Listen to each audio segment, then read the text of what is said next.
Hello, dear viewers, and to those of you who thought I abandoned you, haha, you were wrong.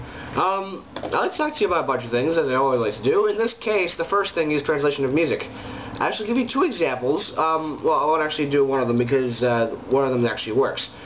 Well, here's the thing. It's very, very tricky to translate poetry or music or similar things, with rhyme and meter and nice soundiness and so forth, and, aesthetically pleasing words. I don't know how to explain it properly, but, it doesn't sound as, some things do not sound as nice in one language as they do in another. I'm not going to bother going into it, but suffice to say, most German sounds like you're threatening to kill the other guy. Most German. I love music, and you could put that just the wrong tone of voice. It sounds like I'm going to stick a knife in you. Which isn't surprising. German's a fantastic language to be angry in because they're all a bunch of, bloodthirsty. Wait, I'm part German, so I'm insulting us. Never mind. Now, the example of a translation that actually does work is in the link over there. And I'm actually going to take back one of the nasty things I said about Disney.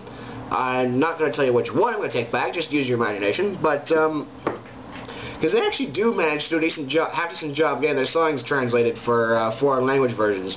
I've noticed in German and French in particular, they seem to do a damn good job. Although, for all I know, and when you do get into some particular languages like Arabic or Japanese, you end up with, let's a good example. I just can't wait to be king ends up being, for the Lion King ends up being, why won't the door open? The sign says pull. Maybe just say push instead. Seriously. But, be prepared for the Lion King, which is when Jeremy Irons gets to rant about how, ooh, the kingdom's be so much better when I'm king. Also, you lot, the hyenas, you ought to help me out and bite people for me. Yeah. Jeremy Irons did a great job with that movie. It was one of the few Disney movies I don't think is absolutely cheesy and a waste of my time. Now, an example of what doesn't work, translation-wise, here is a couple of lines from Rammstein. Translated roughly word for word into English. Now, dear children, pay attention. I am the voice from the closet. I have brought you something. I ripped it out of my chest. With these guys, I have the power to open your eyes. I sing until the day he wakes up, a bright light in the sky. My heart burns. It sounds like really bad emo poetry after, eating too much acid in one meal. That's obviously the first couple of lines from Mein Herz Brennt. Wait, not obviously. Obviously to me, but I'm the one that speaks German. I don't know how many of you do. You do? Well, good on you. But most of you don't because you decide to take French instead or Spanish. He used to learn German, and of course in high school the German department's like, oh, yeah, we're going to try and teach German. Can we find a German teacher around here? No, why not? They didn't have it in high school when I was in high school, so naturally no one learned it. Oh, we found a German teacher. Yeah, now you get the worst classroom and the crappy time slots that no one can attend. Yay! Now the Spanish classroom. Oh, well, I live in high school in Texas, so Spanish was readily available. But I was like, I'm not going to do what everyone does. I want to learn a language where, at least where I'm going to live. And let's face it, in Canada, Spanish is useful if you have a use for it, which not everyone does, as opposed to French here, where half the signs and like the back of the cereal boxes and everything's in French. What was I talking about again? Translation, how it doesn't work. Always work. Right. But, obviously, the Rammstein song I translated sounds much better in German. There is no link over there, because you all should know what Mein Herz Brennt sounds like by now. I think there was a particularly funny mockery of the Hellboy trailer with Mein Herz Brennt in the background.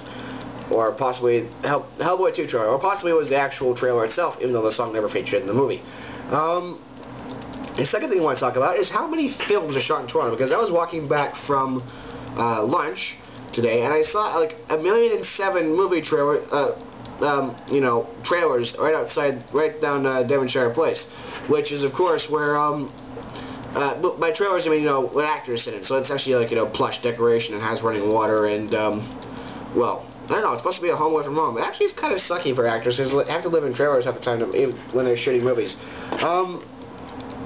Not to mention, well, if they want to, do other actors at the same time, like, hey, you did a good job of that. So did you. Let's go fuck. Well, the problem with that is the trailers tend to shake, and everyone's like, ah, and then, paparazzi, and the next thing on the National Enquirer goes, Jim Carrey and Tom Cruise are lovers now, and they gave birth to a bat. How do they manage that? There's that, and the thing is, lots of movies are shot in Toronto. It's insane. Even especially movies that are supposed to be set in New York. It's like, this is New York City. See all the tall buildings? And I go, yeah, but that's Sam's record store. And that's Hudson's Bay. That's Toronto. That is. Hell, I recognize this street. I walk up and down it all the time. Liars. Of course, when they do shoot a movie in New York, it's like, hey, this isn't New York. Well, Americans say that because and there are a bunch of New York yellow cabs in Toronto. The actual cabs in Toronto are like, let's see, we have some red and yellow ones, but they're definitely both red and yellow prominently. Orange and black, and what's the other color? Well, I forget for the moment, but I think orange and yellow, orange and white. But there's no actual, like, just plain yellow cabs like you see in movies set in New York. Or if you actually live in New York, I imagine most of the cabs there are yellow, right? For instance, in the Hulk, when they were fighting, when the Hulk was fighting Abomination in the final scene, they were going up and down Yonge Street, which is the longest street in the world. Goes from Lake Ontario to cut out that racket. People were being noisy in the corridor for some reason. Let me lose a train of thought, assholes. No, the Hulk scene, they're actually flying up and down Yonge Street, which is the longest street in the world, from Lake Ontario to, I think, Hudson's Bay, or somewhere. Lake Simcoe? No, a lake. Let's look at Wikipedia. Yonge Street is really bloody long, even though it doesn't keep the same name throughout the whole thing. And at one point, I actually see Sam's Record Store, which is the giant neon record sign. They go, that's Yonge Street. I've passed that store a billion times. What the hell? Let's look at it.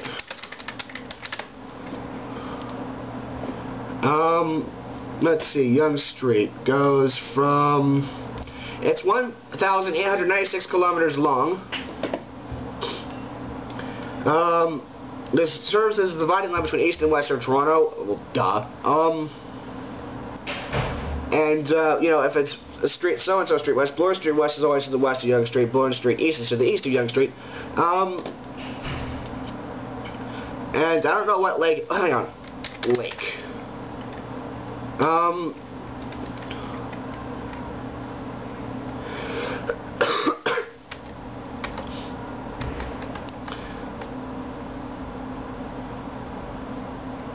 Okay, so it's from Lake Ontario to Lake Simcoe, which, of course, is a First Nation word for don't drink the water.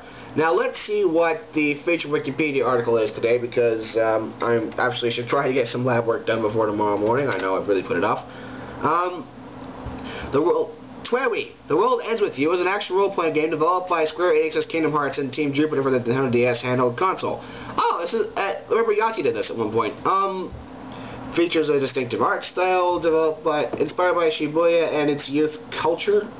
Oh, set in the modern-day Shibuya shopping district. Oh, this is the one with the silly fashion and things. Like, if you wear a blue hat and a blue pants, you get, like, plus +1 billion strength. If you don't have, however, you're wearing an orange hat and blue pants, then enemies will attack you twice. Like, lame. Because I don't care about color coordination. I just wear black all the time. Shut up. This is black too. Right. Well, that's that. And remember this: in Canada, the mountains are pointy, but the prairies are not. Good day.